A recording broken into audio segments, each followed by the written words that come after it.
Americans have long been obsessed with cats, in commercials, cartoons, and of course, on the internet.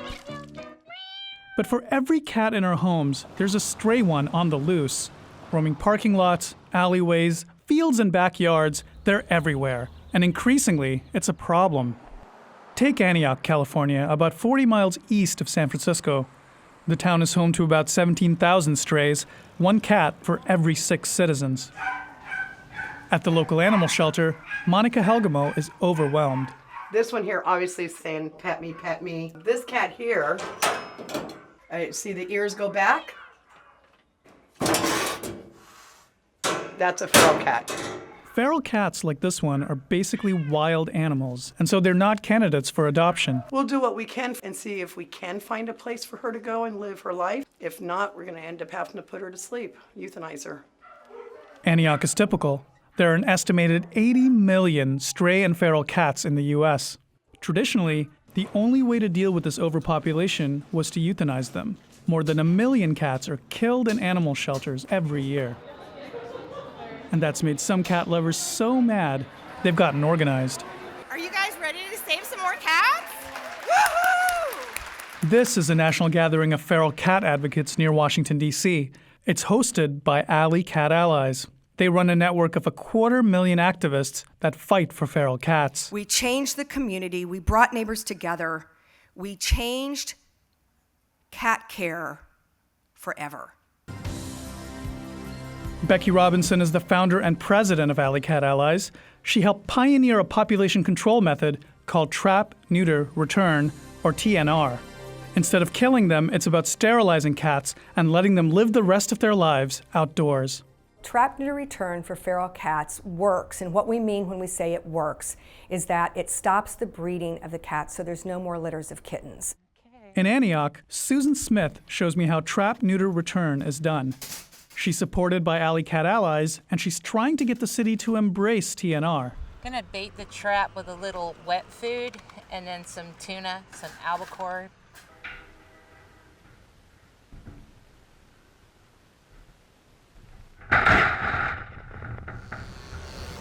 The cats are spayed or neutered at a local clinic, given rabies shots, and the tips of their ears are removed to show that they've been fixed.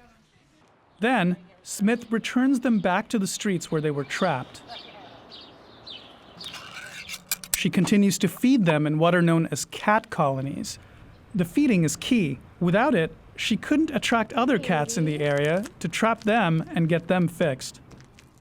TNR is catching on. More than 400 cities and counties have adopted this method over the past 25 years. Even pet products retailers have signed on, creating nonprofits that donate millions of dollars to TNR groups every year. Bryan kortis manages TNR grants for PetSmart Charities. PetSmart Charities, in wanting to end cat overpopulation, has embraced Trap, Neuter, Return as the most effective way to make that happen. TNR's expansion alarms wildlife conservation groups. This is an emerging conservation crisis. Grant Sizemore directs the invasive species programs at the American Bird Conservancy in Washington, D.C. There were 0 domestic cats in North America in 1492, which means that we now have well over 100 million invasive predators roaming the landscape, killing wildlife. Sizemore cites a study from the Smithsonian Conservation Biology Institute that estimates cats kill around 2.4 billion birds and 12.3 billion mammals every year. On Jekyll Island in southern Georgia, Dr. Sonia Hernandez and her research team are seeing this from the cat's perspective. They're putting cameras on cats. So far, we've been able to collar 31 cats. We know that a majority of them do hunt, despite the fact that they get fed. The cat camera footage shows that even well-fed cats in TNR programs hunt anything they can get their paws on. They're just hardwired to hunt. Okay. And the food used to attract the cats and trap them also draws in other predators that can cause problems. Raccoons, skunks, and possums compete with the cats for food. We want to be very careful that we don't encourage a lot of wildlife coming together, sharing pathogens, and then potentially bringing that to people. Back in Antioch, California, public health concerns prompted the city to propose a ban on feeding cats on public property. The cats are not the villains in this. There was stiff opposition. They don't deserve to starve. They deserve to have a right to live. I'm not afraid of a cat urinating on my foot. I'm afraid of the meth heads that go around my building and threaten me. How are things going over here? Dr. Julie Levy is a professor of veterinary medicine and is considered the preeminent feral cat researcher in the country. She runs one of America's largest trap-neuter return programs. It's called Operation Catnip, and it receives support from PetSmart Charities. I'm very confident we're going to see this nationally as a successful model for cat population control. In many ways, Operation Catnip is the best-case scenario for trap-neuter return. It's well-funded, with a steady stream of volunteers. But when a population biologist analyzed Operation Catnip's numbers, the results came up short. Cat populations were not significantly going down, and that's probably the single, take-home lesson here.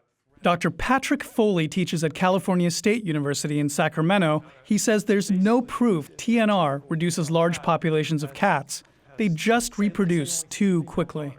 Imagine introducing a single pregnant female cat to an island. She could produce 3 female kittens plus herself by the end of the year. Then that means the population will multiply by 4 in 1 year. And next year, if the same thing happens, then there'll be 16. The year after that, 64. If you had money in the bank at that kind of rate, you would be delighted. You would, in fact, be owning the world after a very few years. And so would cats. According to Foley's calculations, Operation Catnip would need to spay about 75% of the female cats in the county in order to make this work. That's roughly 10 times more than they're able to do right now.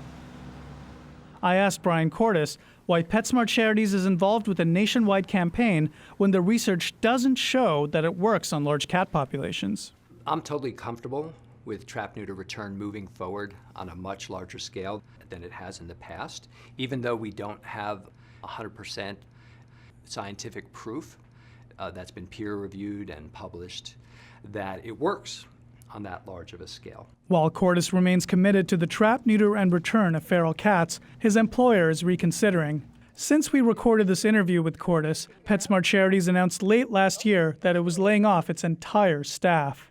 In a statement sent to us, a spokesperson said the organization is reassessing its programs, including its support of trap, neuter, return, but they will honor all existing grant commitments. Although one of the biggest funders of trap, neuter, return is having second thoughts, the feral cat movement continues to gain political clout. Last month, after a long standoff, Antioch's cat feeders prevailed. The city council granted Susan Smith and her allies the right to feed as part of an official trap, neuter, and return program. Come on, babies. When it comes to controlling cats, it's not only about science, it's about our emotions. And in the court of public opinion, it seems that America will always back the cat.